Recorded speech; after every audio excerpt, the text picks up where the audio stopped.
할렐루야. 복된 주 예배에 나오신 산성의 모든 가족들 주님의 이름으로 환영하고 축복합니다. 우리가 주님을 알고 주님을 믿음으로 말미암아 주님과 함께 걷는 이 길이 천국의 길, 그리고 세상이 줄 수 없는 기쁨의 길인 줄 믿습니다. 우리를 구속하신 하나님의 그 은혜를 찬양합시다.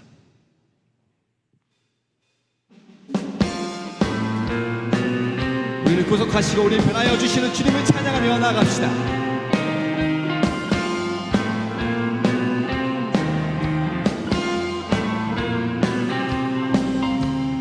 내가 예수 믿고서 죄사함 받아 나의 모든 것 다 변했네. 지금 내가 가는 길 천국 길이요 주의 피로 내가 예수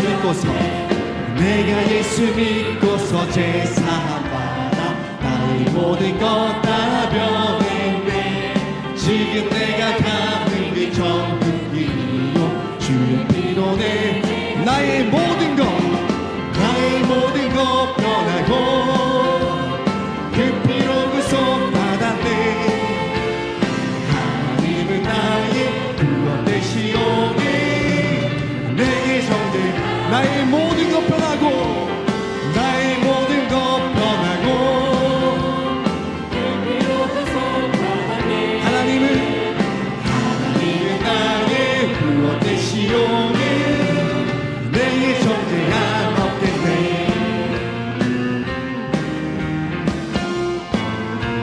주님 밝은 빛 되사 어둠의 진이 나의 모든 것 다 변했네.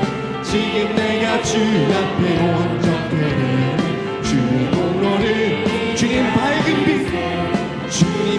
빛 되사 어둠의 진이 나의 모든 것 다 변했네. 지금 내가 주 앞에 온전되네. 주의 공로를 아멘. 나의 모든 것 변하고 그 피로 구속 받았네. 하나님은 나의 구원 되시오니 내게 나의 모든 것 변하고 나의 모든 것 변하고 그 피로 구속 받았네. 하나님은 나의 구원 되시오니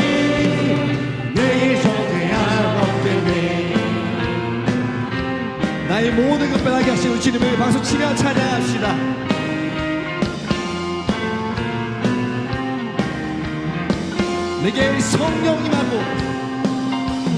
내게 성령 임하고 그 크신 사랑 나의 맘에 가득 채우며 모든 공포 내게서 물리치시니 내게 성령 임하고 그 크신 사랑 나의 맘에 가득 채우며 모든 공포 내게서 물리치시니 내 맘 항상 주 안에 나의 모든 것 변하고 그 피로 구속 받았네. 하나님은 나의 구원 되시오니 내게 정죄 나의 모든 것 변하고 나의 모든 것 변하고 그 피로 구속 받았네. 하나님은 나의 구원 되시오니 나의 모든 것 변하게 하신 주님을 찬양합시다. 나의 모든 것 변하고 그 피로 구속 받았네. 하나님은 나의 구원 되시오니 내게 나의 모든 것 변하고 나의 모든 것 변하고 그 피로 구속받았네. 하나님은 나의 구원 되시오니 내게 정죄함 없겠네. 계속해서 박수치며 주님 찬양합시다. 오늘 우리 가운데 충만한 은혜를 부어주신 주님을 뜨겁게 찬양하기 원합니다.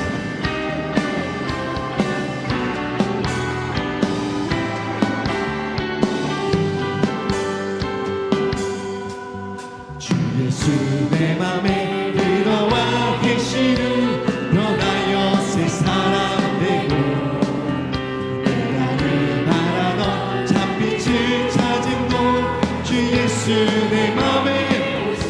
예수 내 맘에 주 예수 내 맘에 들어 망령된 행실을 끝 머리털보다도 많던 내 죄가 뜸보다 더히어 주 예수 내 맘에 오신 주 예수 내 맘에 오신 내 맘에 기쁨이 넘치는 주 예수 내 맘에 주 예수 내 맘에 오신 예수 내 맘에 오신 주 예수 내 맘에 오신 내 맘에 기쁨이 넘치는 주 예수 내 맘에 오신 주 예수 내 맘에 오신 아멘 주 예수 내 맘에 오신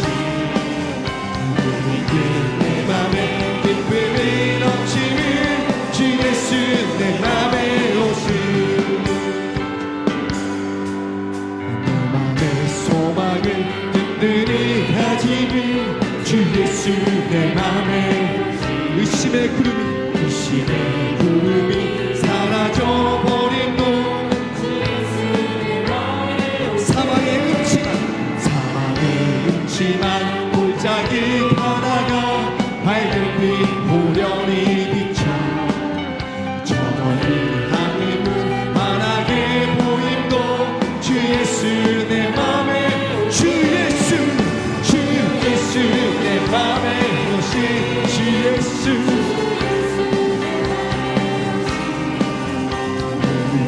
내 맘에 기쁨이 넘치는 주 예수 내 맘 주 예수 내 맘에 주 예수 내 맘에 오신 주 예수 내 맘에 오신 내 맘에 기쁨이 넘치는 주 예수 내 맘에 주 예수 내 맘에 오신 주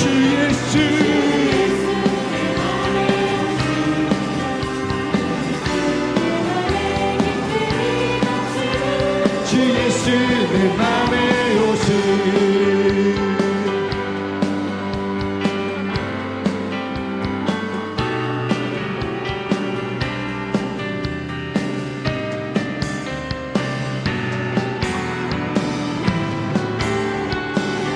내가 저 천성에 올라가 살기는 주 예수 내 맘에 오신 올라가 주님을 뵈리니 그 기쁨 우리 한 번 더 고백하겠습니다. 내가 저 천성에 올라가 살기는 주 예수 내 맘에 오신 아멘 뵈리니 그 기쁨 비길 때 주 예수 내 맘에 오신 주 예수 내 맘에 오신 내 맘에 기쁨이 넘치는 주 예수 내 맘에 주 예수 내 맘에 주 예수 내 맘에 오신 주 예수 내 맘에 오신 내 맘에 기쁨이 넘치는 주 예수 내 맘에 오신 주 예수 내 맘에 오신 주 예수 내 맘에 오신 내 맘에 기쁨이 넘치는 주 예수 우리 마지막으로 주 예수 내 맘에 주 예수 내 맘에 오신 주 예수 내 맘에 오신 내 맘에 기쁨이 넘치는 주 예수 내 맘에 오신 오늘 우리에게 넘치는 은혜 부어주시니께 주님께 영광의 박수 올려드리겠습니다.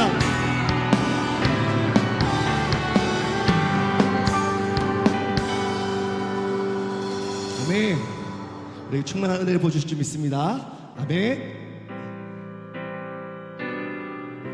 큰 영광과 존귀를 받기에 합당하신 주님, 주님의 그 이름을 높이길 원합니다.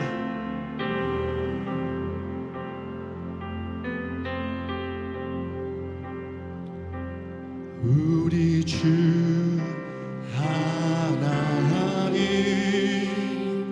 큰 영광과 존귀를 받기에 합당하신 지금 여기 계신 하나님 온 천지 만물을 지으시고 다스리는 큰 권능과 능력으로 주의 말씀이 누시 거룩하다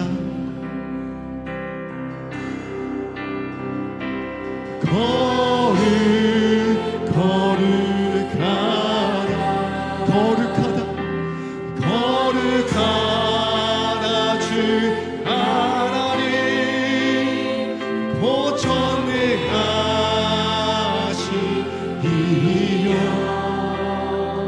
하나님 나라의 거룩하다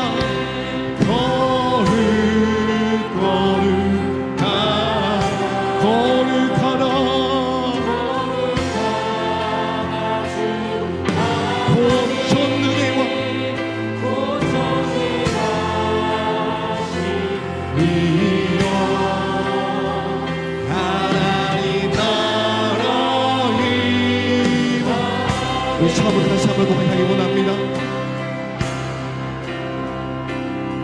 우리 주 하나님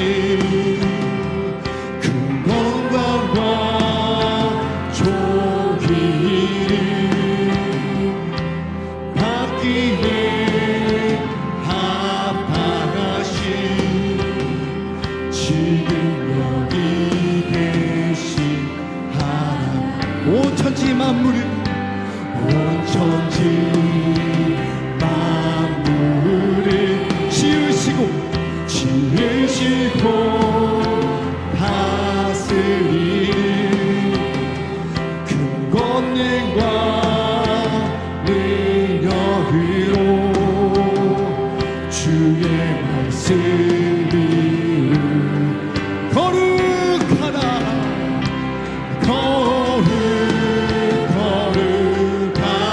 거룩하신 주님을 찬양합니다.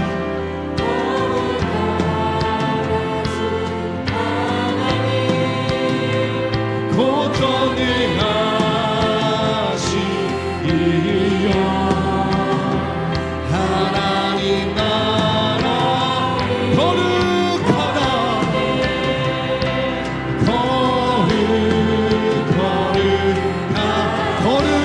주 하나님 거룩하다 주 고전능하신 하나님 나라 임하네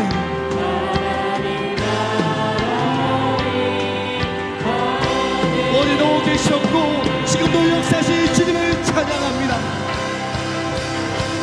어제도 계셨고 오늘도 계시며 이제도 오실 우리 어제도 계셨고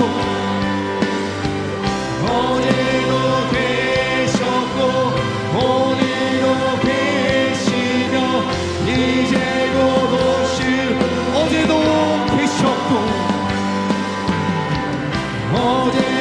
계셨고 오늘도 우리와 함께 하신 주님을 찬양합니다. 어제도 계셨고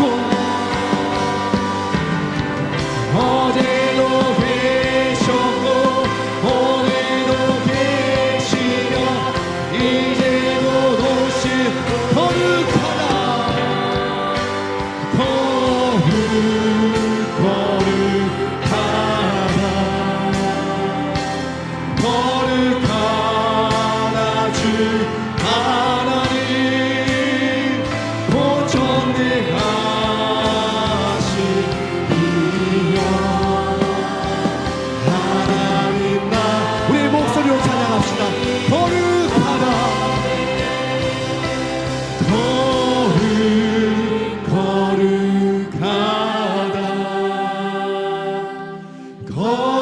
거룩하다 주 하나님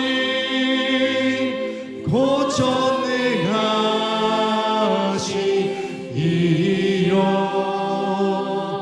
하나님 나라 우리 간절한 마음을 주님을 높입시다. 거룩하신 주님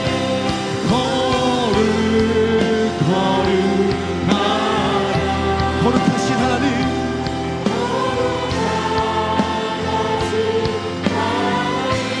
고전능하신 신이여 하나님 나라 주님의 나라와 주님의 나라와 그 신 나의 삶 속에 임하십니다. 주님 알길 주만 보기를 소망해 거룩히 살아가 거룩히 살아가 믿고 두려움없는 믿음 주신 나의 하나님 완전한 사랑 자 주님의 나라와 뜻이 주님의 나라와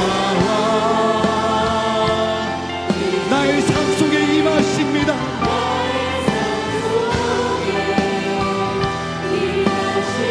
주만 알기를 주만 보기를 소망해 거룩히 살아가 거룩히 살아가 힘과 두려움없는 믿음 주신 나의 하나님 완전한 사랑 자 우리 주님을 찬양합시다. 찬양하리 찬양하리 만군의 주 영원히 함께 하시네 존귀하신 사랑의 왕 영원히 함께 찬양하리 찬양하리 만군의 주인 되신 주님을 찬양합시다.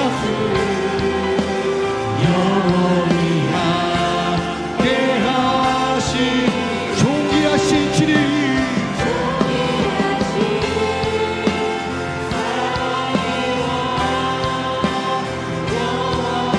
그 두 손 높이 들고 우리 목소리로 고백합시다. 찬양하리 찬양하리 만군의 주 영원히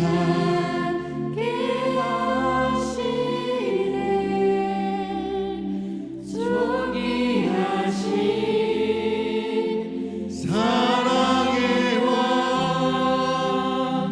영원히 함께 하시 찬양하리 찬양하리 만군의 주 영원히 함께 하시네 존귀하신 사랑의 왕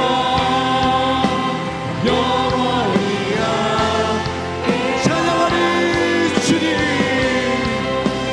찬양하리 만군의 주인 되신 주님을 찬양합니다. 영원히 함께 하신 주님을 찬양합니다. 존귀하신 사랑의 왕 영원히 함께하 주께로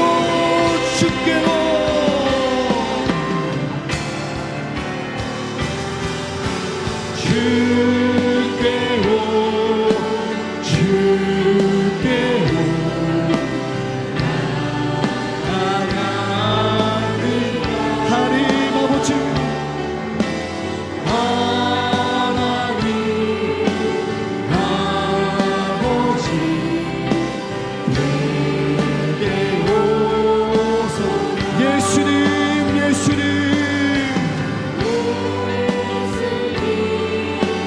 예수를 사랑합니다. 내 모습 이대로 내 모습 이대로 안아주 성령님 성령님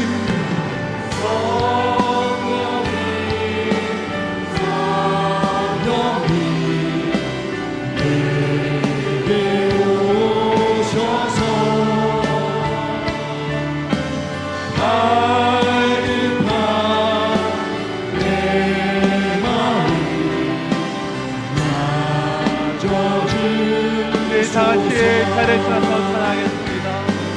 십자가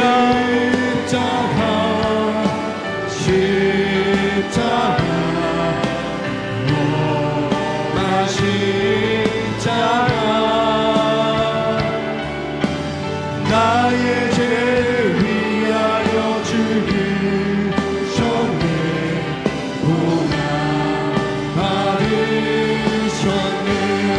주 영광 여기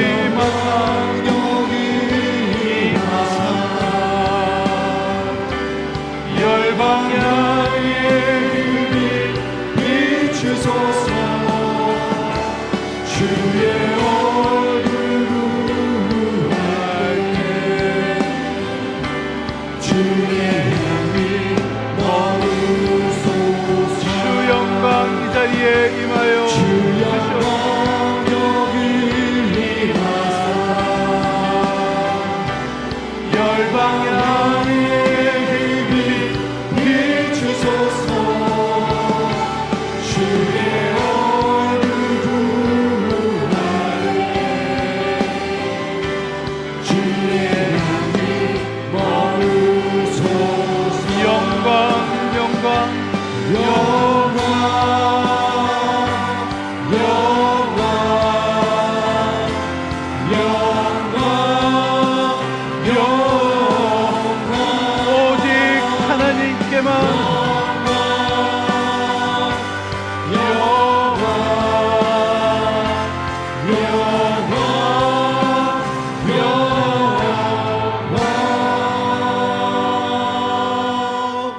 너희 모든 나라들아 여호와를 찬양하며 너희 모든 백성들아 그를 찬송할지어다.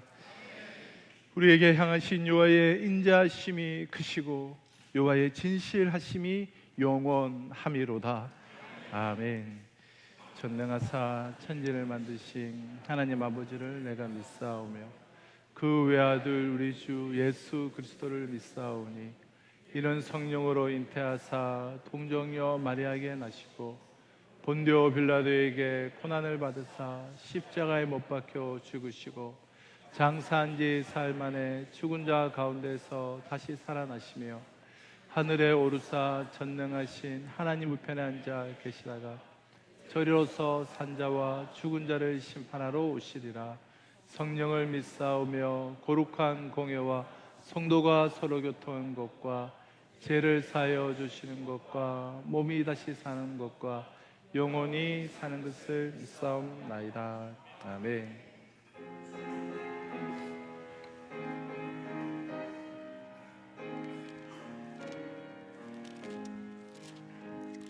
예수는 나의 힘이요 내 생명 되시니 구주 예수 떠나 살며 죄중에 빠지니 눈물이 앞을 가리고 내 맘에 근심 쌓일 때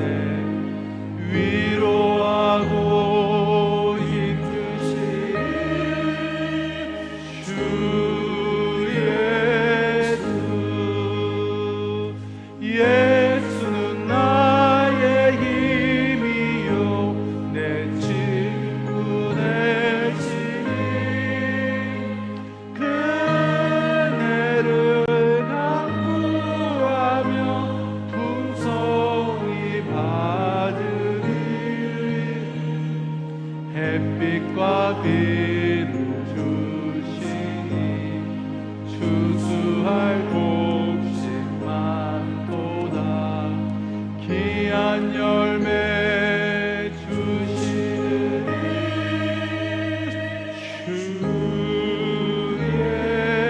주 예수는 나의 힘이요 내 기쁨 내시니 그 명령을 준행하여 늘 충성하겠네. 주야로 보호하시며 바른 길 가게 하시니 의지하고 따라가리. 주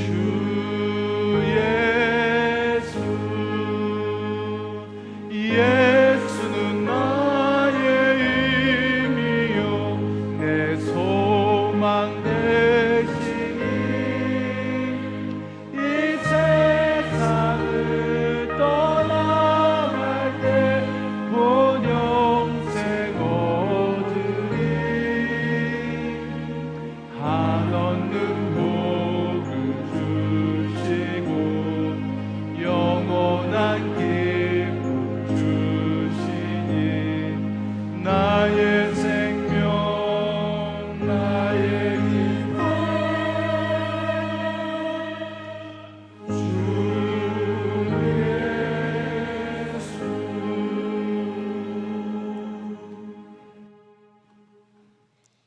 길이요 진리요 생명 되심으로 그를 부르는 모든 자들에게 부요함이 되신 하나님 우리 아버지, 한 주간도 우리의 삶 가운데 찾아오셔서 여호와 일의 예비하심과 여호와 살롬의 평강으로 영육간의 안전한 담이 되셨고 든든한 울타리가 되어주신 것을 감사합니다.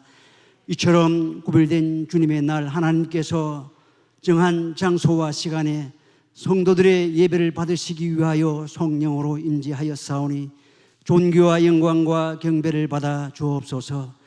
육체 가운데 살아오면서 보이는 세상 가치관을 따라 각자의 속에는 옳은 대로 행하여 좌우로 치우치고 흔들리며 그렇 행하여 공의로우신 하나님 앞에 당연히 설 수 없는 자격 미달임에도 불구하고 나의 죄와 허물보다 크신 하나님의 사랑과 용서로 하루 70번씩 7번이라 할지라도 덮으시고 가리우사 다시 치유하시고 회복할 수 있는 자리로 불러주신 것 감사합니다.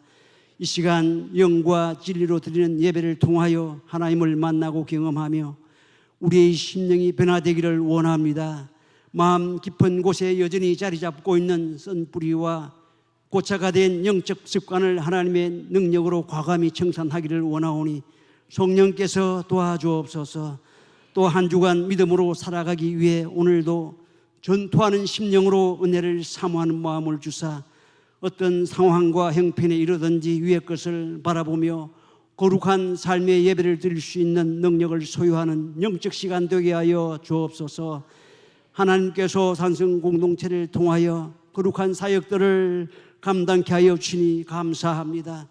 주께서 허락하시는 곳이면 언제 어느 곳이나 보험적 사명을 감당하는 일에 주저하거나 머뭇거리지 않는 선교 공동체로서 움직이는 성전으로 이웃과 민족과 열방에 영향력을 끼치기 위해 온 성도들이 말씀으로 채워 통치함을 받고 성령으로 자신을 조명하며 기도의 끈을 붙들고 매일 나를 정화시키므로 타인을 위한 진설병을 나누어 약하고 부족한 자를 돌아보고 세워지는 거룩한 스스로 날마다 지어져 가므로 마지막 때의 사도적 사명을 감당하는 움직이는 성전으로 든든히 세워지게 하여 주옵소서.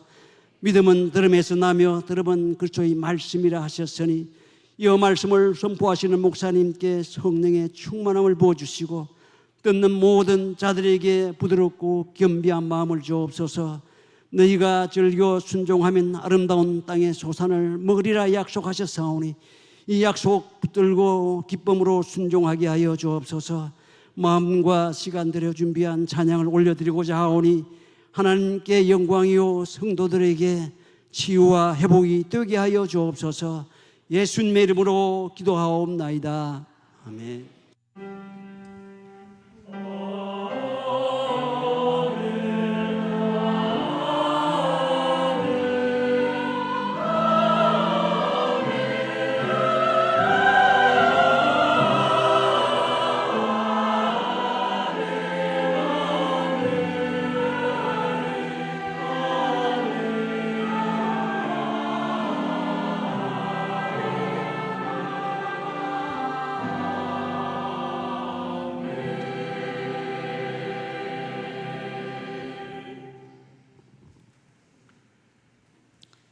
오늘 우리에게 주시는 하나님의 말씀은 사도행전 8장 1절에서 4절 말씀입니다.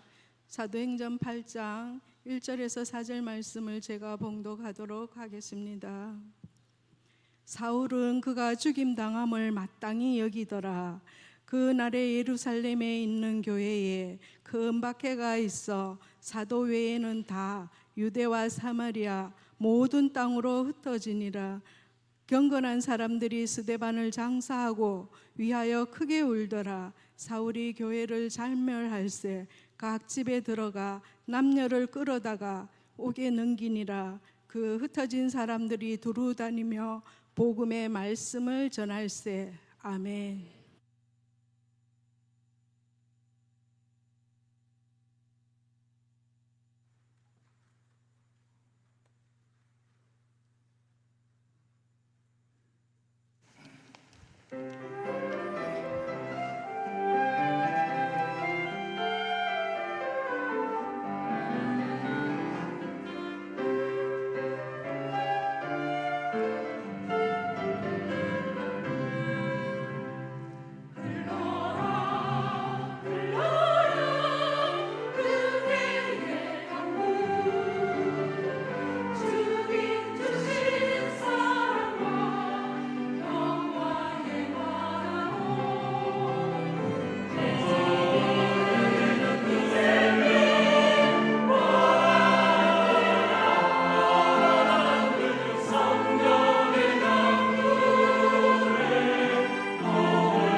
이 시간 찬양의 고백을 가슴에 담고 우리 귀한 예물 주님께 봉헌하도록 하겠습니다.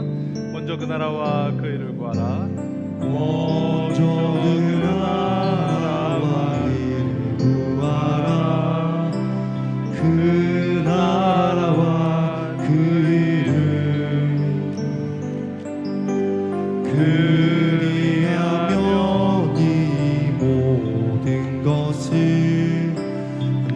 너희에게도 하시리라.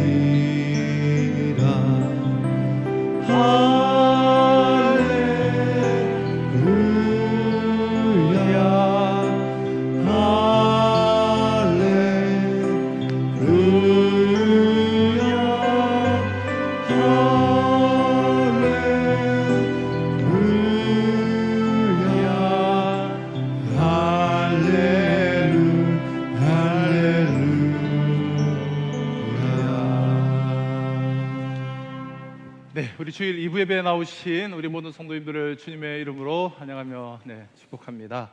우리 교회 앞에 알려드리는 소식, 우리 주부를 참조해 주시고요. 우리 이번 주 금요회는 우리 한국 컴패션 부대표로 계신 양순구 목사님이 오셔서 말씀 전해 주십니다. 우리 한국 교회 북한 사역을 담당하고 계시는 분이신데요. 많은 참석 부탁드리고요. 우리 새가족 모임이 이번 기수부터 우리 이렇게 10주로 혹은 한 11주 정도 될 것 같은데요. 좀 늘어나서 모임을 갖고 있는데요. 좀 재미나게 잘하고 있는 것 같습니다. 우리 새가족들이 정착 잘하시고 뿌리 내리시도록 우리 관심 가주시고요. 우리 어제 오늘 유치부 성경학교가 진행되고 있고, 그리고 다음 주 주일 월요일 마지막으로 이 유년부와 초등부 수련회 성경학교 캠프가 있습니다. 우리 다음 세대 우리 사회에 위해서 관심 가주시고 우리 기도해 주시기를 부탁드립니다. 네. 그리고 우리 지난 우리 단기 선교 때 우리 후원해 주신 분들을 간단한 우리 기념품을 준비했는데, 우리 함께 해주신 분이 너무 많으셔서 일일이 다 나눠드리지 못해서 사무실에 저렇게 문을 열면 있습니다. 그래서 우리 하나씩 가져가시면 되는 건가요? 아무튼 그렇게 사무실에서 우리 받아주시면 되겠습니다. 그럼 간단한 우리 그냥 기념하는 기념품입니다. 오늘은 항상 이렇게 영상도 있고 이렇게 순서가 있다가 오늘은 주보도 좀 광고가 좀 헐빈하네요. 우리 8월 좀 무더위 가운데 계시지만 우리도 잘 이겨내시고, 특히 우리 8월 우리를 마무리 짓고 우리 9월 첫 주에 우리가 특세로 또 2학기를 이렇게 우리 힘 있게 맞이하도록 기도해 주시고 우리도 사모해 주시면 감사하겠습니다. 지난주 우리는 사도행전 7장을 마무리하면서 스데반의 그렇게 순교 현장을 우리는 자세히 살펴보았습니다. 스데반의 순교, 또 스데반의 이 죽음은 이 세 가지 결과를 가져오게 됐는데요. 오늘 본문 1절을 통해서 스데반의 죽음이 가져다 온 그런 결과 세 가지를 우리는 알 수가 있습니다. 자, 먼저 첫째는 이 스데반의 순교, 스데반의 죽음을 통하여서 사울이라는 청년을 바울로 바꾸는 그런 계기, 그런 결과를 가져왔다라는 거예요. 1절을 보시면 사울은 그가 죽임당함을 마땅히 여기더라. 당시 청년 사울은 스데반의 죽음을 아주 당연하게 여겼습니다. 죽어 마땅하다라고 생각했어요. 스데반은 하나님의 이름을 망령되이 일컫고 성전을 해파려고 하고 그런 사악한 예수쟁이다라는 생각이 청년 사울에게 있어서 얼마나 강하게 있었던지, 그는 스스로 예수쟁이를 잡으려고 이 다메섹에까지 갔어요. 그들을 잡아다가 감옥에 집어넣으려는 그러한 열심이 그에게 있었습니다. 이러한 사울의 입장에서 보면 그는 분명 스데반의 죽음에 흔쾌히 동의를 했을 거예요.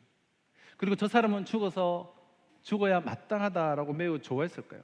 그것이 스데반과 사울의 첫 번째 만남이었습니다. 후에 사울은 결국 예수님을 믿고 만나고 바울로 바뀌게 되죠. 근데 사울이 바울로 바뀌게 된 그 첫 시작은 스데반이에요. 스데반은 죽어 마땅한 사람이라 생각했는데 그의 죽음을 보면서 사울은 이상하다는 생각이 들었던 것 같아요. 보통 사람의 죽음과는 너무나 달랐기 때문입니다.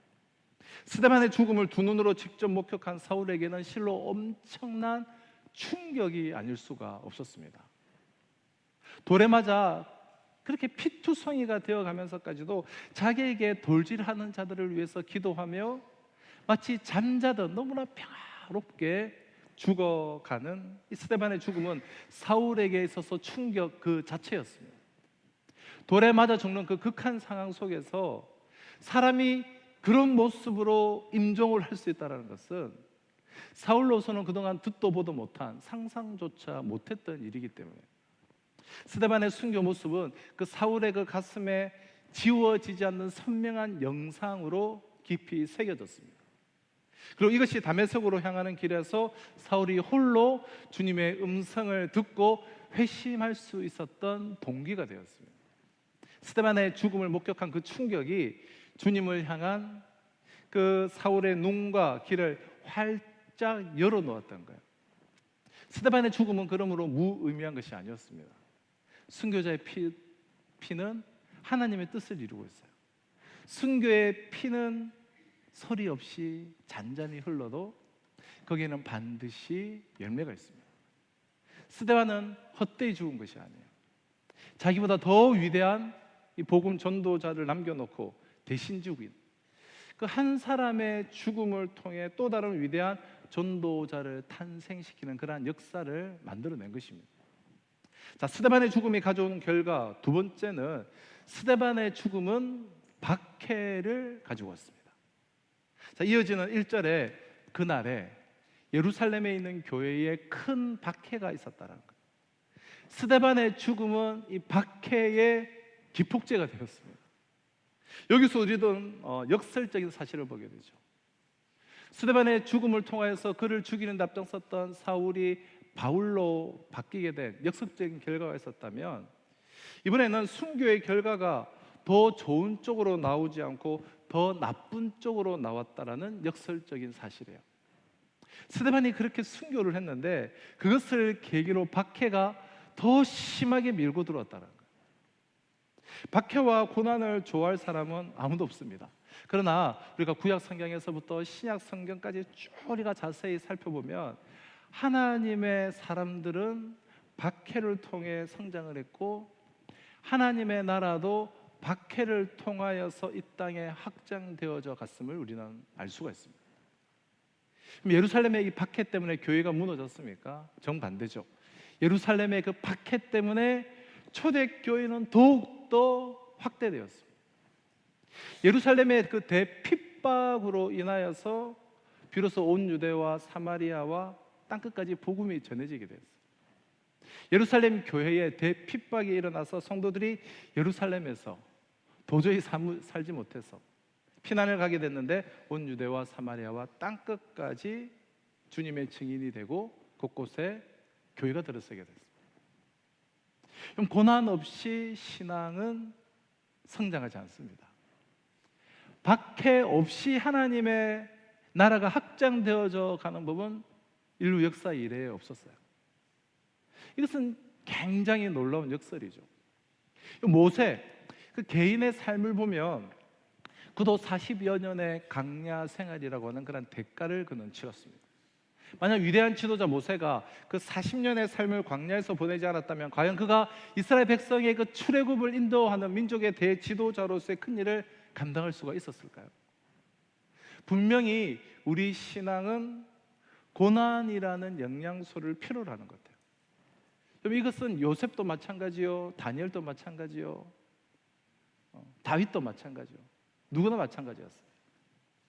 그럼 고통, 손해, 인간적으로 참 감당하기가 힘든 이런 시련들이 우리의 믿음을 키우게 되는 것이죠. 이스라엘 백성들도 예외는 아니었습니다. 그들은 하나님의 백성으로 인쳐지기 위해서 민족 전체가 40년 동안 광야에서 방황을 했습니다. 우리의 경우도 마찬가지예요. 그럼 고난 없이 신앙이 성장하지 않아요. 고난 없이 신앙이 성장되어진 것을 저는 본 적이 없는 것 같아요. 하나님의 나라는 핍박을 통하여서 확장되어집니다. 이런 면에서 볼 때 고난이 깊을수록 여러분 축복이 많을 줄로 믿습니다. 고난과 핍박이 많을수록 은혜가 여러분 충만히 더할 수 있는 것입니다. 그러므로 스데반의 순교와 예루살렘 교회 이 대핍박은 한편으로 생각하면 성도들에게는 이해할 수 없는 일이고 하나님께도 말할 수 없는 큰 손해처럼 보이지만 하나님께서 그 일 속에서도 역사하시고 그 일도 하나님이 허락하심 가운데 된 일이라는 사실을 우리는 알게 되는 것이죠. 자, 스데반의 순교가 첫 번째 사울을 바울로 바뀌었고 또 그로 말미암아 핍박을 가져왔는데 우리는 그 핍박, 그 박해를 통해 또 다른 한 측면을 보게 됩니다. 박해는 흩어짐을 초래하게 된다는 거예요. 그러므로 스데반의 죽음이 가져온 결과 세 번째는 흩어짐이에요. 1절 하반절입니다. 사도 외에는 다 유대와 사마리아 모든 땅으로 흩어지니라. 왜 하나님은 우리를 이렇게 모으시지 않을까요? 왜 하나님은 사랑하는 당신의 자녀들을 좀 곱게 손에 좀 이렇게 흙 안 묻히고 이게 곱게 키우지 않으시고 이렇게 폭풍 속에다가 내던져 놓으실까요? 여러분, 거기에는 하나님의 놀라운 축복이 깃들어져 있습니다. 우리는 보지 못하는 하나님의 섭리가 그 안에 있어요. 박해는 우리에게 대단히 두려운 것이지만 하나님께는 더 큰 축복을 주시기 위한 통로로 사용되어지기 때문에 역사적으로 우리가 대표적인 몇 가지 예를 들 수가 있는데요. 로마 제국이 기독교화되었을 때에 후에 흉노족이 로마 제국을 침범했을 때에 흉노족에 의해서 거의 로마 제국 멸망의 길로 들어서게 되는데요. 근데 포로로 잡혀간 많은 여자들은 노예와 첩이 되었지만 흉노족과 살면서 예수 그리스도의 복음을 증거했습니다. 그들 때문에 당시에 심지어 몽골에게까지 복음이 그 당시에 이미 몽골까지 전해지기도 했습니다. 또 한 가지 예를 들면 로마 교회의 그 핍박을 견디다 못한 청교도들이 아메리카 대륙으로 건너가서 오늘날 세계 선교의 그런 주역인 그런 미국을 세웠습니다. 이것이 다 핍박 때문에 일어난 일이에요. 핍박 때문에. 우리나라 근현대사만 보더라도 마찬가지죠. 우리나라 근현대사에서 일어났던 많은 혼란과 어려움으로 많은 사람들이 미국을 비롯한 여러 나라로 이민을 갔습니다. 근데 미국의 이민 역사상 우리 민족만큼 교회를 많이 지은 사람들이 없어요. 당시 미국은 이미 세속화되어지고 기독교가 많이 쇠퇴해갈 때 한국 사람들이 곳곳에 교회를 세워서 참 미국에 큰 축복을 준 것이죠. 중국 사람은 가는 곳마다 중국 식당을 짓고 일본 사람들은 가는 곳마다 비즈니스를 일으키고 한국 사람들은 가는 곳마다 이제 교회를 세운다라는 그런 말이 있을 정도죠. 한국 사람들은 어디를 가든지 교회를 세우고 또한 그곳에서 새벽 기도를 드리면서 하나님은 한국 민족을 흩으셔서 이 전 세계가 복을 받게 하신 거예요. 우리는 가끔 하나님은 너무 좀 잔인하시다, 어떻게 이런 방법들을 통하여서 복음을 증거하려고 하실까, 그런 생각을 우리는 하게 되죠. 물론 우리 입장에서 보면 우리가 그렇게 볼 수가 있지만 하나님께서는 우리와 차원이 다른 그런 어떤 지혜가 있다는 것을 우리는 잊지 말아야 돼요. 그럼 바람이 세차게 불어서 그 민들레 씨앗이 온 사방에 흩어져서 그 싹을 틔우듯이 하나님께서는 그러한 방법을 사용하십니다. 이런 의미에서 예수님이라는 관점, 복음이라는 관점을 통해 우리가 고난을 보면 고난은 고난이 아니요, 핍박은 핍박이 아니죠. 이런 것들은 어쩌면 하나님이 더 놀라운 역사와 그 섭리를 이루시는 계기가 될지 모르기 때문이에요. 스데반의 죽음을 통해서 이 핍박이 온 것은 단순한 저주가 아니었습니다. 단순한 고난이 아니었어요. 이 핍박과 고난을 통해서 하나님은 더 힘있게, 정말 능력있게 당신의 교회를 확장하고 계셨습니다. 이것은 하나님의 일하심이요, 하나님 나라의 개척이요, 하나님의 창조의 구원의 대역사인 것입니다. 흩어짐보다 더 나쁜 것이 있는데요, 흩어지는 것이 나쁜 것이 아니라 흩어지는 것보다 더 훨씬 나쁜 것은 그것은 현실에 만족하여 안주하는 것입니다. 이 정도면 됐다, 나는 구원받았고 우리는 여기서 왕국을 짓고 그저 내가 이 땅을 살아가면서 위로받고 축복을 받고 그렇게 주님 오실 때까지 그냥 편안하게 살자. 그럼 이것처럼 부름받은 자들에게 나쁜 것이 없어요. 이렇게 안주하려고 하는 사람을 하나님은 흩으십니다. 움직이지 않고 굳어지고 정통화, 화석화되는 사람과 그러한 교회를 하나님은 흩으세요. 더 놀라운 축복과 미래와 세계가 있다는 사실을 하나님 우리에게 가르쳐 주시려고 하시는 것입니다. 이처럼 오늘 본문을 통해서 우리는 스데반의 그 죽음의 결과, 사울이 바울이 되는 본질적인 변화가 있었고, 또한 핍박이 왔고, 그 핍박을 통하여서 흩어짐의 역사가 있었음을 우리는 알 수가 있는데요. 오늘 본문 1절을 다시 한번 보도록 하겠습니다.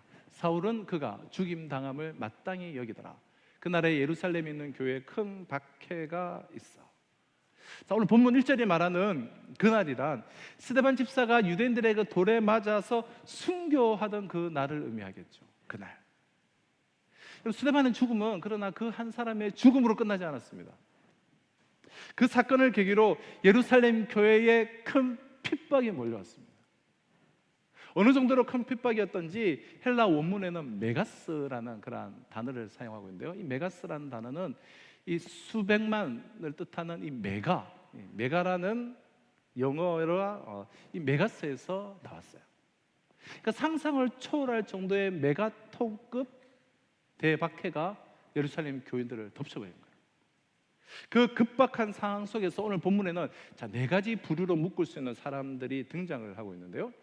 1절 하반절부터 3절까지예요. 사도 외에는 다 유대와 사마리아 모든 땅으로 흩어지니라. 경건한 사람들이 스데반을 장사하고 위하여 크게 울더라. 사울이 교회를 잔멸할새 각 집에 들어가 남녀를 끌어다가 옥에 넘기니라. 이 그 대핍박의 날을 증거하는 오늘 본문 속에는 지금 네 부류의 사람들이 등장을 하고 있습니다. 첫째는 사울을 비롯한 박해자들이에요. 둘째는 그 박해의 날에 스데반을 위하여 장례식을 치른 뒤 크게 운 사람들이에요.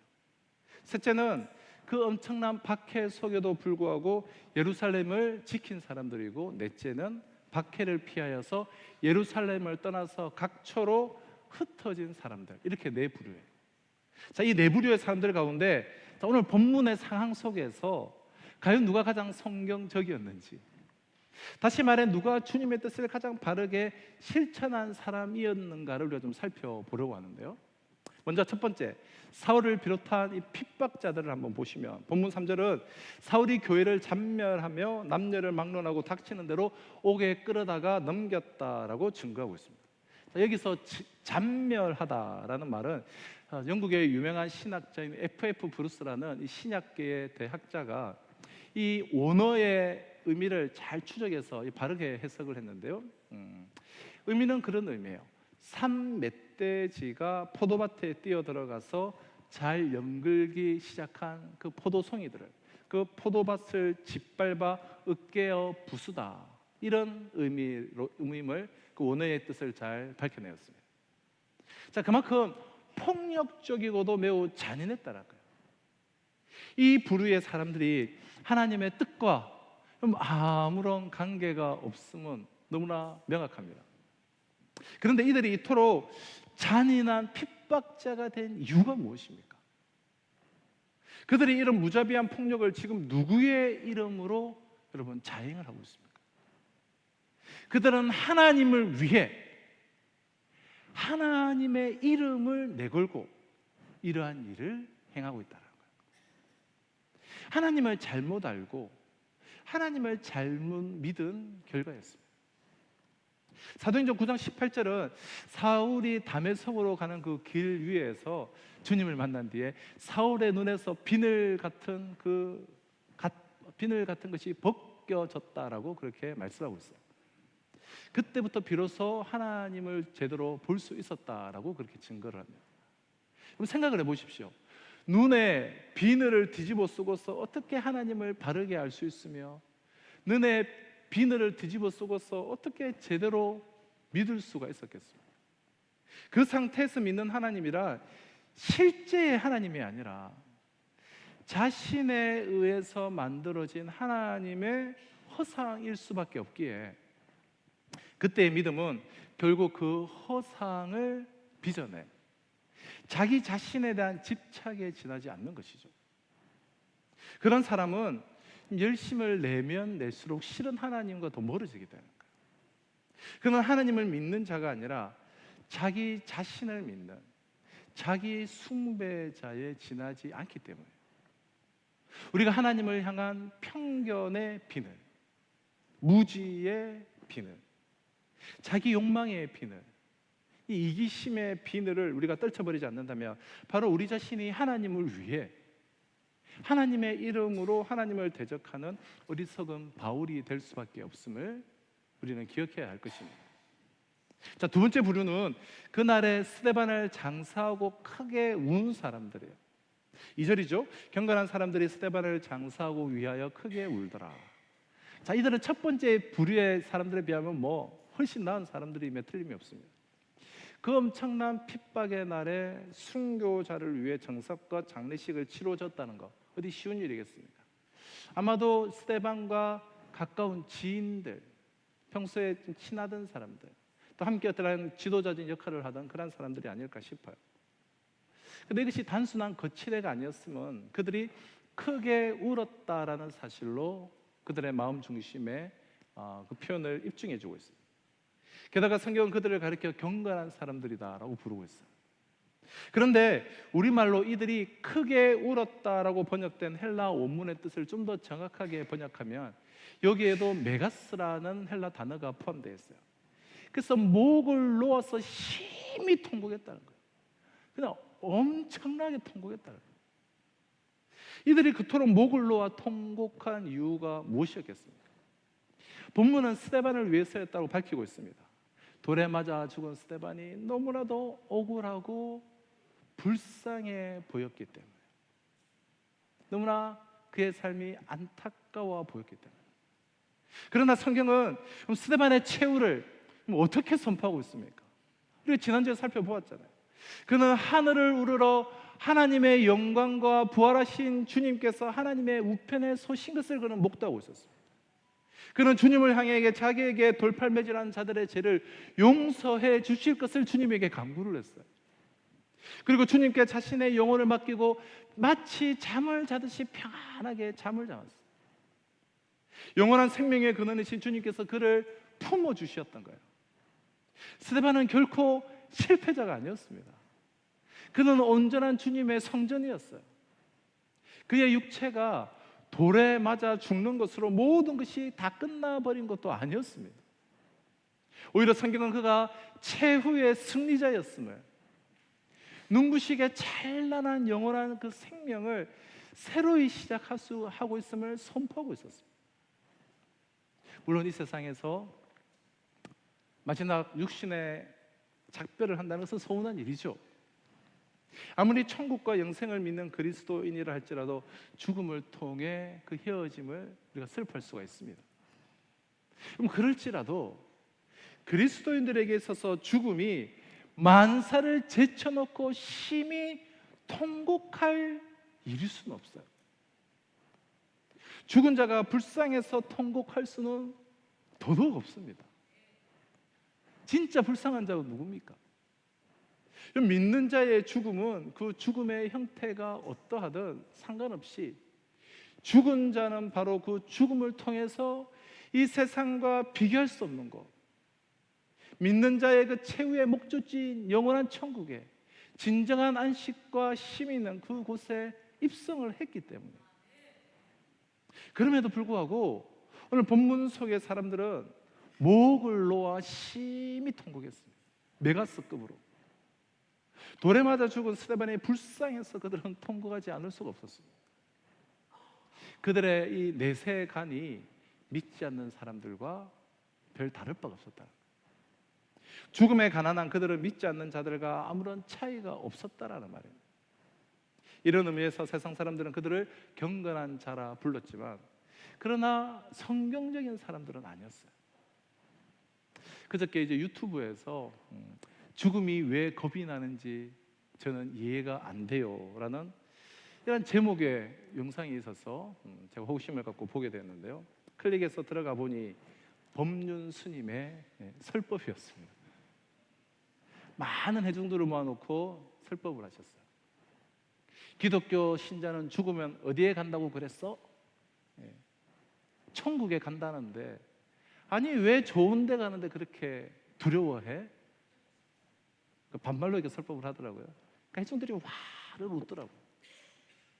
나는 그게 이해가 안 돼. 그래서 법륜 스님이 좀 어이가 없다는 표정으로 다 안 죽으려고 그래. 우리에게 한 말이죠. 그러니까 폭소에 가까운 막 웃음소리가 들렸어요. 법륜 스님이 한심하다는 표정으로 좋은 데 가면 빨리빨리 가는 게 낫지. 그러다 또 막 폭소가 들었어요.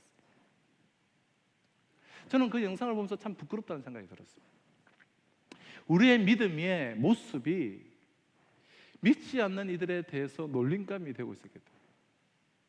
영생과 천국을 이야기하면서 실제 삶 속에서는 전혀 천국과 영생에 대한 기대와 소망이 없는 사람인 것처럼 우리가 살아가고 있기 때문에 그들이 그렇게 표현하지 않겠습니까?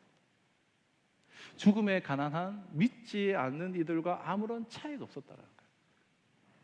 그럼 세 번째 부류는 핍박이 시작되었음에도 불구하고 끝까지 예루살렘을 떠나지 않았던 사도들이에요. 그럼 핍박이라도 이게 보통 핍박이 아니죠. 스데반 집사는 돌에 맞아서 죽었습니다.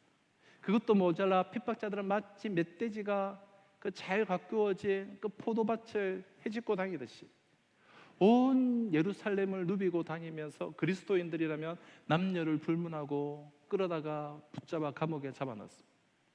가히 메가톤급 박해가 아닐 수가 없어요. 그렇다면 사도들 역시 사람인 이상 두렵지 않을 수가 없으니 예루살렘을 떠나 피신하는 것이 마땅한 거죠. 그러나 사도들은 예루살렘을 떠나지 않았습니다. 예루살렘을 사도들이 왜 떠나지 않았는가에 대한 여러 가지 해석들이 있어요. 예수님의 고난과 부활의 현장인 예루살렘을 지키는 것이 사도된 그들의 의무라고 생각했는지도 모르겠습니다. 또 어쩌면 그들은 이미 유대인들 사이에서 중요 인물이 되어 있었기에 핍박자들이 감히 자신들에게까지는 손대지 못하리라는 자신감이 있었는지도 모르겠습니다. 어쨌든 그들은 폭력과 위협이 난무하는 핍박의 현장, 그 예루살렘을 끝까지 고수했습니다. 역시 사도다운 용감한 행동으로 또 좋은 해석으로는 보여지기도 해요. 그리고 그들이야말로 가장 성경적인 인물이 아닐까 싶기도 해요. 그러나 여러분, 과연 그렇습니까? 이것이 과연 성경적으로 타당한 평가겠냐라는 거예요. 그럼 주님께서 승천하기 직전 사도들에게 최후의 유언으로 어떤 말씀을 하셨습니까? 그 사도들에게 마지막으로 남기신 말씀을 우리는 생생하게 기억하고 있죠. 오직 성령이 너희에게 임하시면 너희가 권능을 받고 예루살렘과 온 유대와 사마리아와 땅끝까지 이르러 내 증인이 되리라. 마지막으로 최후로 제자들을 향한 주님의 최후의 유언의 말씀이었습니다. 유언의 중요성은 반드시 지켜야 한다는 데 있죠. 다른 건 몰라도 유언은 지켜야 되지 않습니까?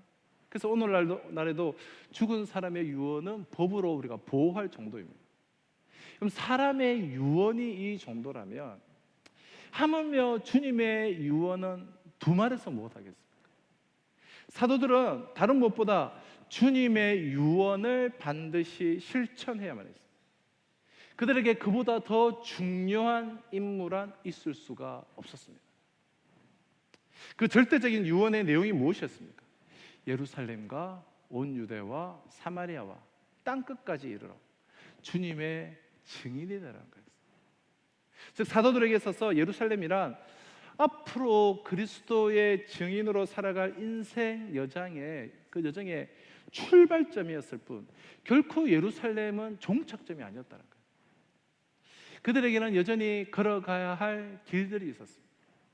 그러나 그들은 예루살렘에 주저앉아 예루살렘을 떠날 생각을 하지 않았습니다.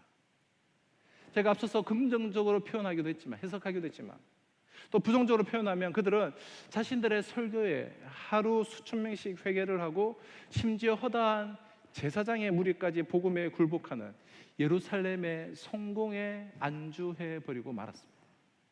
그들은 주님의 그 마지막 유언을 그들의 삶으로 이루면 안 될 그들의 절대적 그 임무를 그 순간 망각하고 있었다는 거예요. 여러분, 그 긍정적으로 표현하든 부정적인 것으로 표현하던 그들은 머물러 있었다.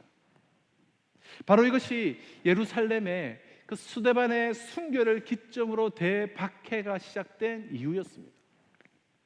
예루살렘을 떠날 생각을 아예 하지도 않는 사도들로 하여금 예루살렘을 넘어서도록 하기 위한 하나님의 섭리였어요. 그런데도 사도들은 예루살렘을 떠나지 않았어요. 마치 예루살렘이 이 세상에서 지켜야 할 마지막 최후의 보루이냐, 그들은 예루살렘을 지키고 앉아 있었습니다. 그들이 지키고 있는 것은 주님의 말씀이 아니라 예루살렘을 떠나지 않는 것이 바른 신앙이라고 확실하던 그들의 무지요, 오해요, 편견이었습니다. 이런 관점에서 이 순간에 그들은 마치 예루살렘 성전 자체를 하나님인 양, 하나님 그분 자체인 것처럼 붙들고 섬기는 그 성전 유대인들이나 혹은 자신이 만든 하나님의 허상을 고수하기 위해서 하나님의 대적자가 되었던 청년 사울과 전혀 구별되지 않았습니다. 그렇기에 이 대박해 속에서도 예루살렘을 고소하는 그들의 행동이 겉으로는 대단히 신앙적인 모습처럼 보이지만 실제로는 비신앙적인 자기 고집, 자기 집착에 지나지 않았습니다. 제가 이렇게 해석하는 그 증거로 사도행전 후반에 가면 사도들은 다 사라져 버리게 돼요. 자, 마지막 넷째는 대박해로 인해 예루살렘을 떠나 사방으로 흩어진 부류의 사람들이에요. 근데 그저 흩어졌다는 것 자체가 중요한 것이 아니라 흩어진 이들이 어디로 흩어져서 무엇을 했느냐가 중요한 것이죠.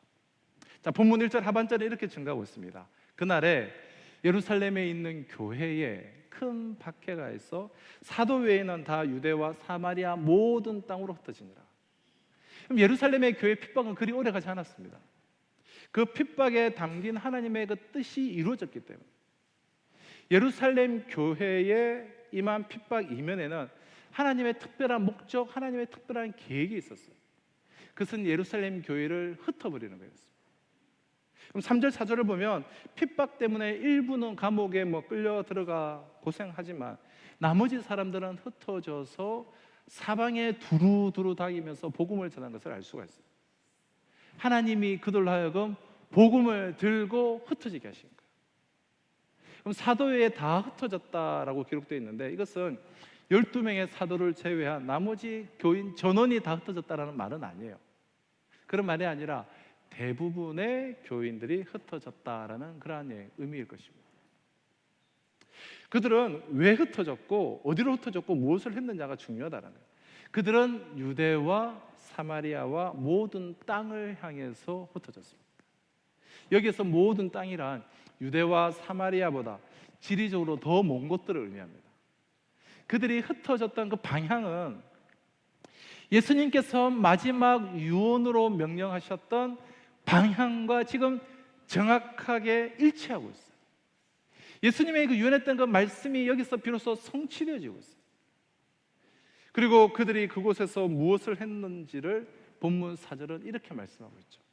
그 흩어진 사람들이 두루 다니며 복음의 말씀을 전하였어요. 흩어진 이들은 핍박이 무서워서 단순히 나무의 눈을 피해서 숨어 있기 위해서 혹은 새로운 이 밥벌이, 돈벌이를 위하여 예루살렘을 떠났던 것이 아니었습니다. 그들은 예루살렘을 넘어 유대와 사마리아와 땅끝까지 흩어지면서 그들이 발길이 닿는 곳곳마다 거기에서 주님의 증인이 되었습니다.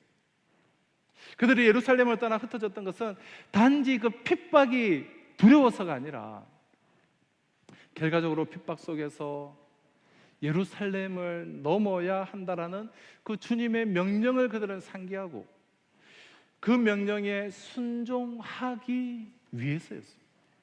다시 말해 그들은 오늘날 느닷없이 막 예루살렘에 몰아닥친 이 대박해의 의미를 바르게 깨닫고 그리고 순종한 첫 번째 그리스도인들이었다는 거예요.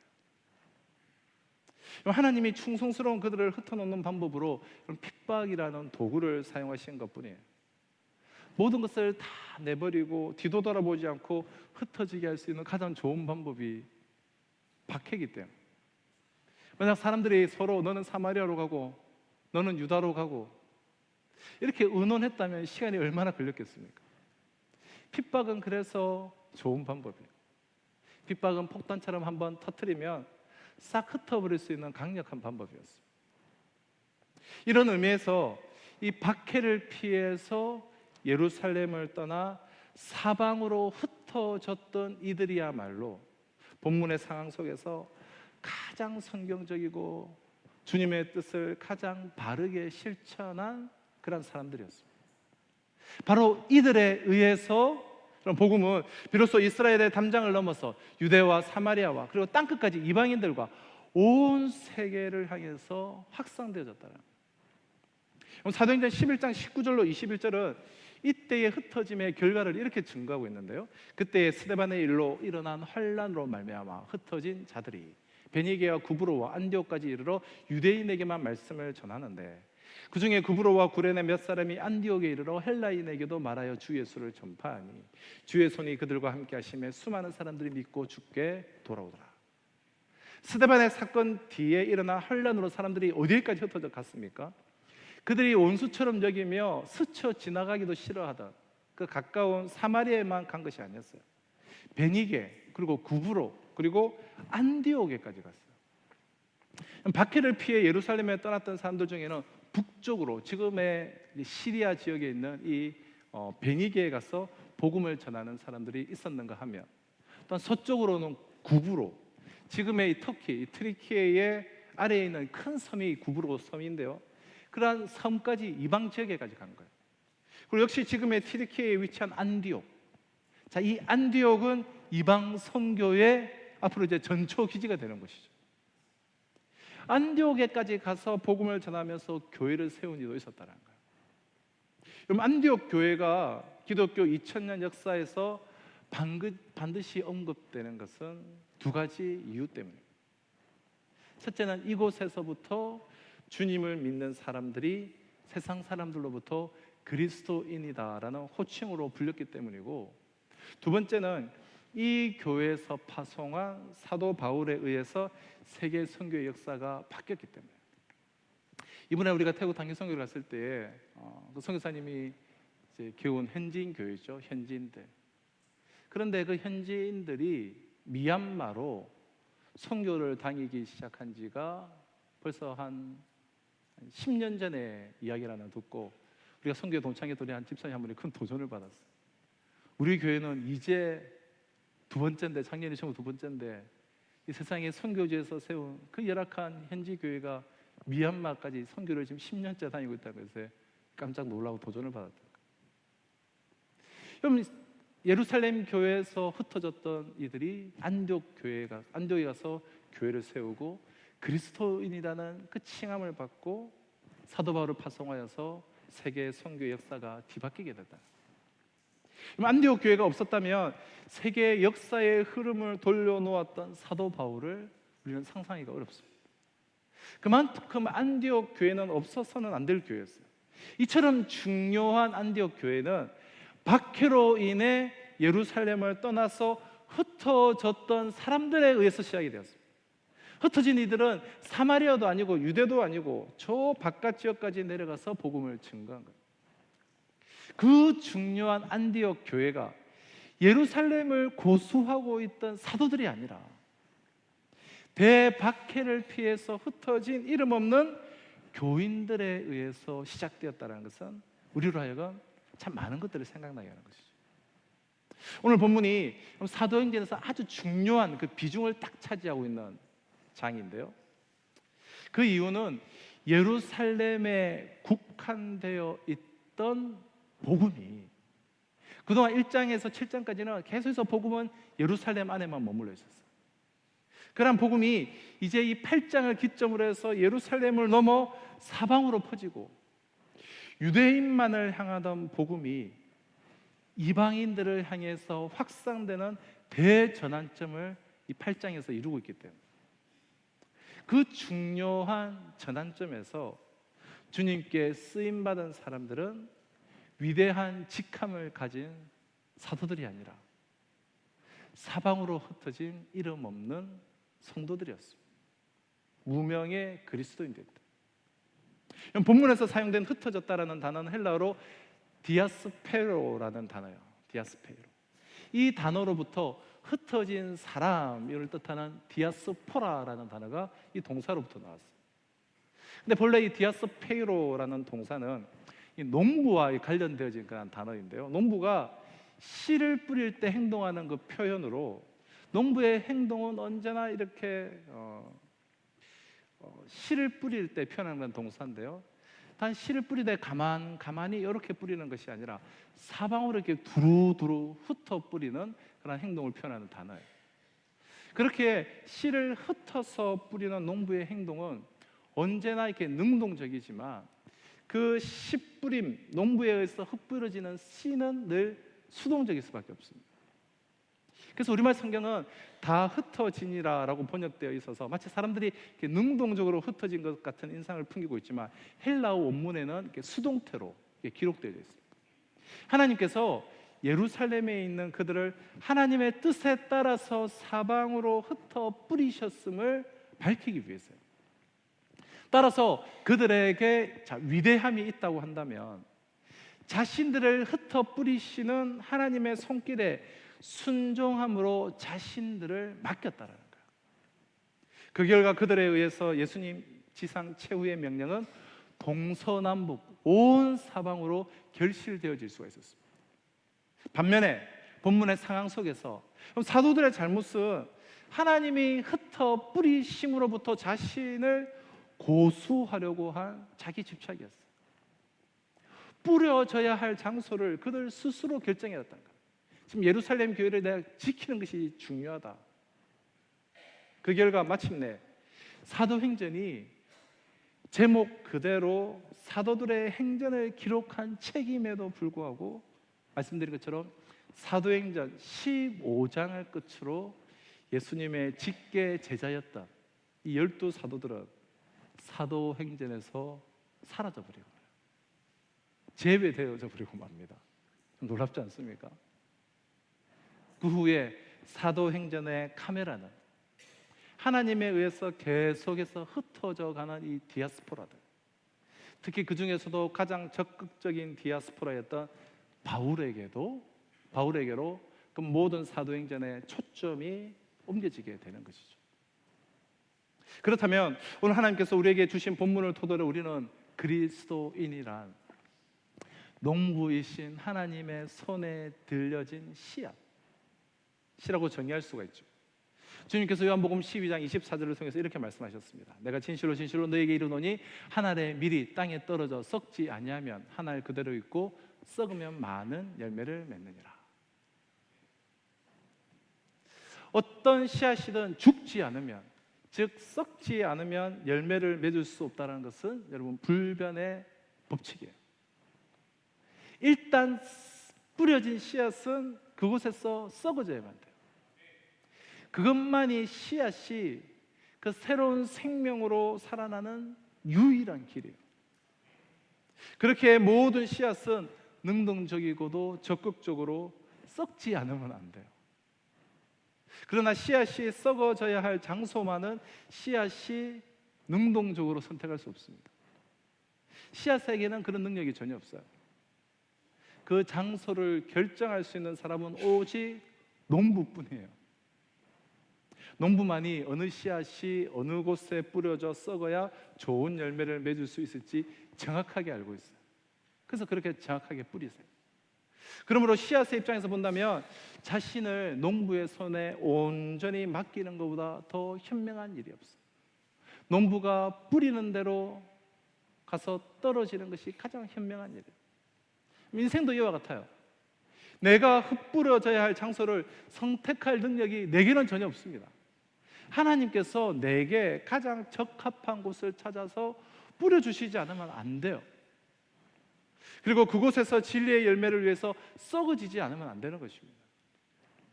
이러한 면에서 인생과 씨앗은 여러분 동일하지만 그러나 거기에는 근본적인 차이가 있어요.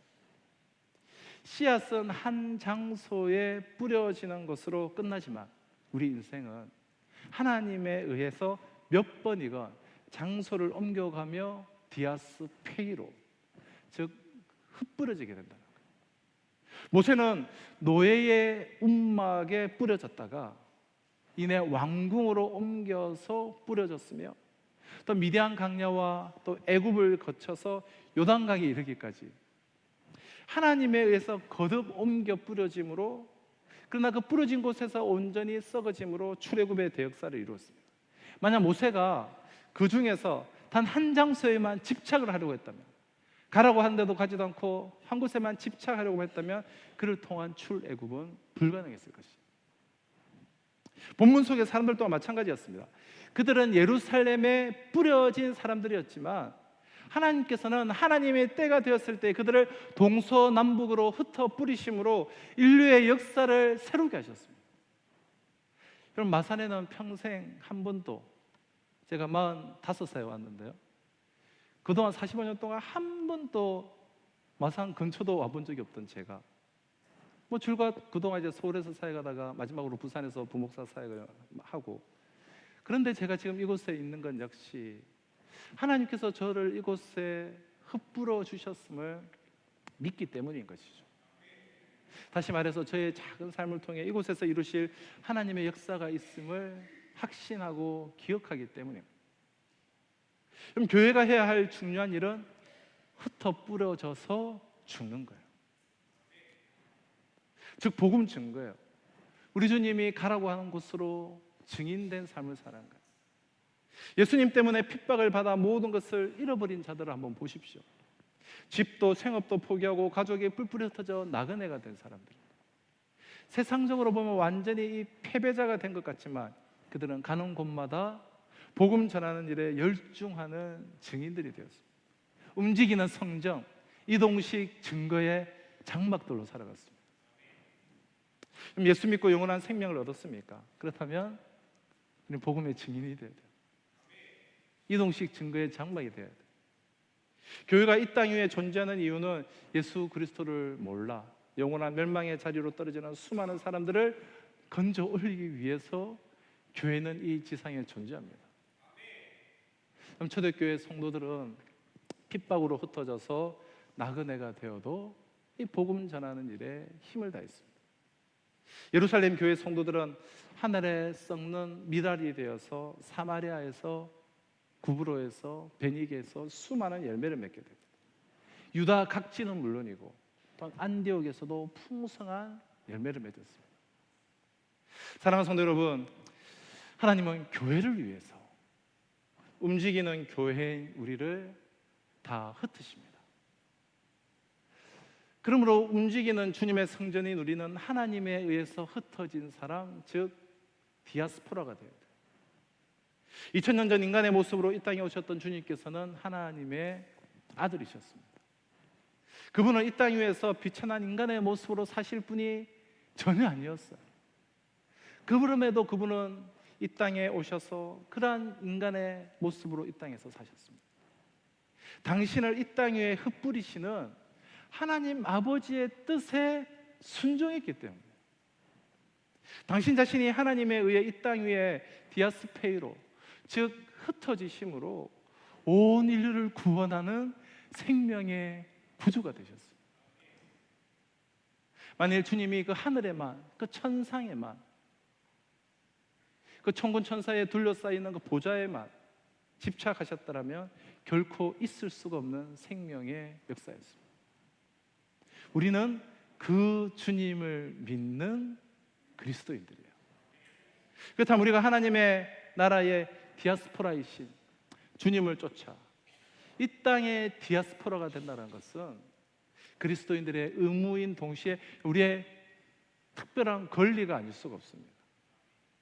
그럼 디아스포라의 종착역은 언제나 눈부신 새 생명의 역사, 사도행전의 역사의 주인공들이기 때문에 오늘 나의 모습에, 그리고 오늘 내가 가지고 있는 그 소유에, 또 내가 오늘 누리고 있는 그런 지위에, 직분에, 오늘 내가 자리 잡고 있는 어떠한 터전에, 오늘 내가 듣고 있는 그런 칭찬에, 오늘 나를 둘러싸고 있는 그 어떤 곳에도 머물며 좀 집착하거나 거기에만 머물러 있으려 하지 마시길 바래요. 매 순간순간 나를 향해 다가오고 있는 새로운 시간 속으로 하나님에 의해서 디아스페이로 우리가 흩어지시기를 바랍니다. 그럼 구르는 돌멩이에만 이끼가 끼지 않는 법이에요. 흐르는 물만 썩지 않는 법입니다. 오늘에 머물지 않는 사람에게만 여러분 내일이 주어지게 됩니다. 이 땅에 그저 뿌리 내리려 하지 않는, 눈에 비늘이 껴서 그냥 나만의 신앙생활, 그냥 내가 구원받았고 나만 그냥 교회에서 위로받고 보호받고 그렇게 신앙생활을 하면 된다라고 하는, 그러면 그 자리를 벗어나는 이들을 통해서 하나님의 나라는 일구어지게 될 것입니다. 기도하시겠습니다. 우리를 위해 하늘 영광 다 버리고 이 땅에 디아스포라 되신 주님, 이제 우리가 주님을 위해 이 땅에 디아스포라가 되기를 원합니다. 고여 있음으로 인해 이끼가 끼고 썩는 심령이 되지 않도록 주 우리에게 은혜를 내려 주시옵소서. 우리 각 심령 가운데 은혜를 내려 주셔서 나의 삶을 통하여 주님께서 원하시는 열매를 맺고 신사도행전의 주역들로 쓰임받게 하여 주시옵소서. 예수님의 이름으로 기도합나이다. 아멘.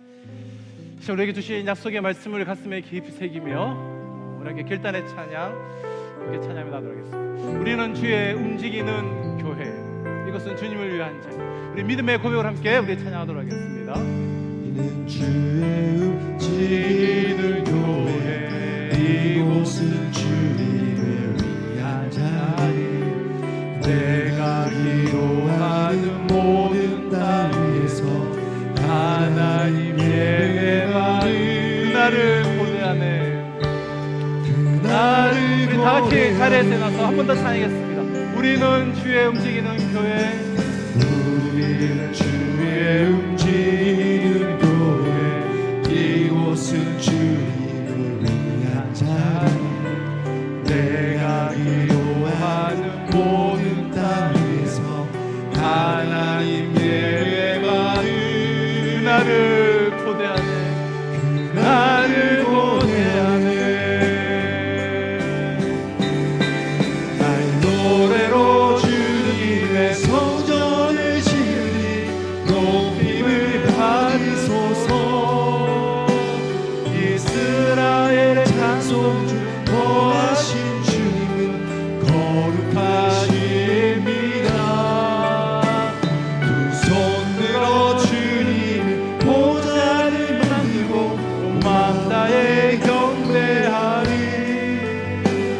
구름 날개 사이에 임하신 것처럼 내 위에 임하소서.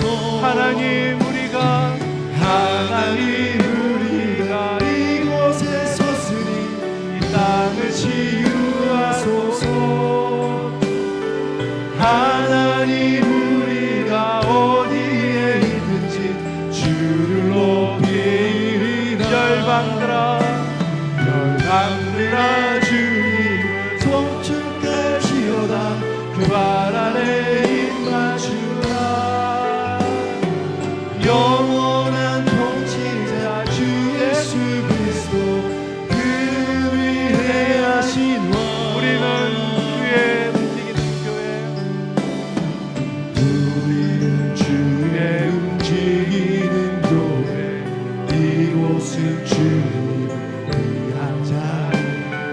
내가 기도하는 모든 땅 위에서 하나님 예배하는 그 나를 고대하네. 하나님 아버지, 죽음 마땅한 심판 마땅한 우리를 그의 은혜로 구원하여 주시고 그분의 통치와 그들의 다스림을 받는 진정한 그리스도인들로 우리를 불러주시고 세워주시고 구원하여 주심을 감사합니다. 그 큰 일을 행하신 하나님께 찬송과 영광을 올려드리며 말씀의 통치를 받기를 소망하며 이 시간 나 자신을 올려드리는 주의 움직이는 성전으로 드려질 것을 고백하는 이 예배를 우리 주님께서 기뻐 받아주신 줄로 믿습니다. 이 믿음의 고백과 함께 귀한 예물 주님의 손에 봉헌하는 우리 성도들의 손길을 기뻐 받아주시고 흠량하여 주셔서 이 시대를 살아갈 때 복의 근원, 축복의 통로, 하나님이 기뻐하시는 일에 귀하게 쓰임받는 우리 성도들의 모든 사업장, 직장, 생업, 삶의 현장이 될 수 있도록 은혜 내려 주시옵소서. 연약함 가운데 있는 성도들을 일으켜 세워 주셔서 움직이는 주의 성전으로서 귀한 사명 감당할 수 있도록 주여 회복시켜 주시옵소서.